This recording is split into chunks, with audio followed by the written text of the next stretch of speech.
Bonjour à tous, Ludovic Leclerc, votre analyste pour benjaminvestor.be. Voici la mise à jour vidéo de mon avis concernant l'or pour la semaine du 25 mai en collaboration avec FXCM et la plateforme MetaTrader 4. D'abord, rapide information sur les risques. Vous savez que je ne suis pas là pour vous conseiller dans vos opérations et que le marché comporte des risques de perte, n'est pas adapté à tous les profils d'investisseurs. Vous devez vous-même évaluer vos propres risques. Moi, tout ce que je vous conseille, c'est d'utiliser les comptes démo afin d'établir vos stratégies et de vérifier celles-ci. La stratégie à moi, c'est la technique Benjamin Investor que vous connaissez déjà, vous avez déjà certainement entendu parler, l'analyse des impulsions qui nous permet donc aussi bien sur le forex que sur les actions de faire les bons choix et depuis le début de l'année, c'est vraiment ce qui nous importe.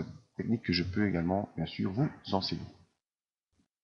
Passons sur notre plateforme, tout d'abord en unité hebdomadaire sur l'or coté en dollars. On voit que cette semaine a été une semaine baissière après l'accélération qu'on a connue la semaine dernière. On revient une nouvelle fois dans une neutralisation quasi totale. Vous voyez les bandes de Bollinger sont quasiment parallèles, les moyennes mobiles sont quasiment parallèles. On va un petit peu au-dessus, un petit peu en dessous, un petit peu au-dessus, on revient en dessous. Donc on est vraiment ici dans une zone de congestion pour l'instant où il n'y a pas trop de trucs à tirer de l'évolution de l'or. Voilà le détail de la semaine qui cette semaine a été baissière, comme on vient de le voir, après avoir connu l'accélération de la semaine dernière.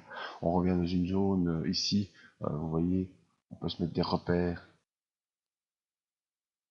horizontaux. Voilà, zone assez large, mis à part le débordement ici qui n'a pas donné grand chose.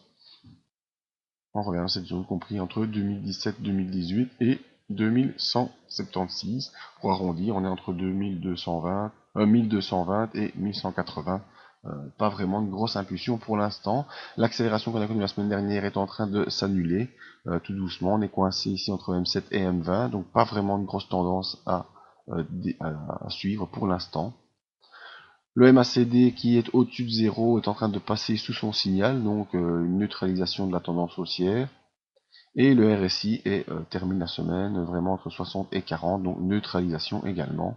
Donc pour l'instant, sur l'or, côté en dollars, il n'y a pas grand-chose à attendre, si ce n'est une grosse accélération et une grosse confirmation pour aller rejoindre les 1237 et ensuite peut-être les 1250, mais on voit que cette tentative ici a plutôt été un échec. Parce que normalement, une fois qu'on a sorti de bande de Bollinger, comme ça, on doit revenir sur la M7 pour rebondir et accélérer.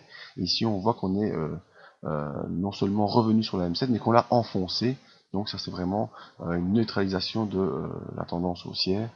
Et on revient sur le point zéro, ici aux alentours des 1200 $. Donc je vous conseille simplement d'attendre. Pas grand-chose à faire sur l'or pour l'instant. Par contre, il ne faut pas attendre parce que la promo anniversaire, eh bien, c'est la dernière semaine, que ce soit via nos partenaires, vous pouvez ouvrir un compte sur Big Bank Belgique et obtenir 280 € d'avantage. Avec FXCM, vraiment spécifiquement les packs Forex que vous pouvez découvrir sur le site. Mais n'oubliez pas également la promo sur nos abonnements de la zone membre à moins 30% pour l'instant. Zone membre qui utilise la technique Belgian Investor qui donc permet de faire les bons choix.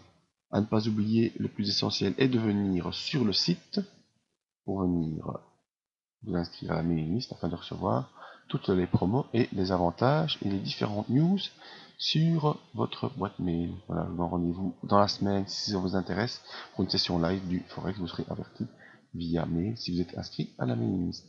À bientôt.